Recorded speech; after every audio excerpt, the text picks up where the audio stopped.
This dome has stood for nearly 2,000 years. Concrete, poured in the 2nd century, still holds its form above one of the most iconic structures of the ancient world. In this episode of Engineering Then and Now, we compare Roman concrete with modern cement manufacturing. Not to romanticize the past, not to dismiss the present, but to understand the evolution of materials and processes.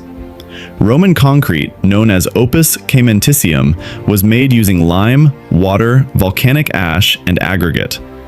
The volcanic ash, often sourced from regions around Pozzuoli, reacted chemically with lime and seawater to form durable mineral bonds. This reaction created a material capable of resisting cracking and long-term chemical degradation. Unlike modern reinforced concrete, Roman concrete did not rely on steel reinforcement.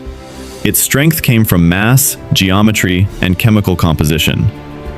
The Pantheon's dome remains the largest unreinforced concrete dome in the world. Its thickness decreases gradually toward the top, reducing weight while maintaining stability. Roman builders understood load distribution intuitively.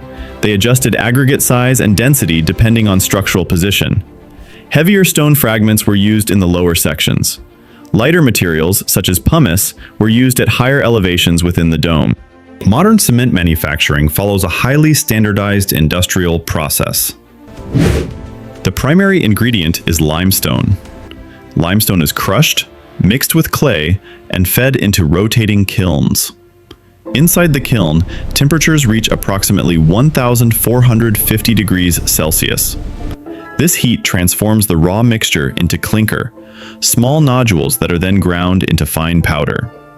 When mixed with water and aggregate, this powder becomes modern concrete.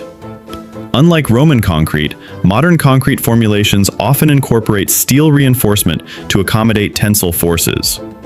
Steel permits thinner structures and greater design flexibility.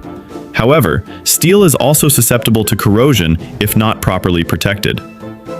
Modern cement plants operate at a massive scale. Automated conveyor systems transport raw materials. Sensors monitor temperature and chemical composition inside the kiln. Computer systems regulate fuel input to maintain precise heat levels. Production is continuous and measured in thousands of tons per day. Roman concrete production was slower and site-specific. Materials were sourced locally, mixing was manual, pouring was incremental. Yet durability remains a central point of comparison. Studies of Roman marine concrete show that long-term exposure to seawater strengthened the material over time. Modern concrete, particularly when exposed to salt water, can degrade if reinforcement corrodes. However, modern engineering compensates through additives, coatings, and improved mix designs. Supplementary cementitious materials, such as fly ash and slag, enhance durability and reduce environmental impact. Environmental considerations also distinguish eras. Modern cement production accounts for a significant percentage of global carbon dioxide emissions. The high temperatures required in kilns demand substantial energy. Roman production did not operate at industrial kiln scale. However, it also did not produce concrete at the global infrastructure level. Scale has consequences. Modern engineering prioritizes speed, uniformity, and performance predictability. Roman engineering prioritized endurance within available resources. Material science accounts for part of the difference. Roman volcanic ash enabled long-term crystallization processes that reinforce the concrete internally. Modern Portland cement hydrates differently. It hardens quickly and consistently, making it ideal for rapid construction cycles. Each system reflects its context. Roman concrete was optimized for longevity and mass. Modern cement is optimized for scalability and structural integration with steel.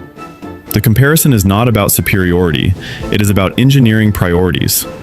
Ancient builders worked with chemistry, which they did not formally describe, but clearly understood in practice.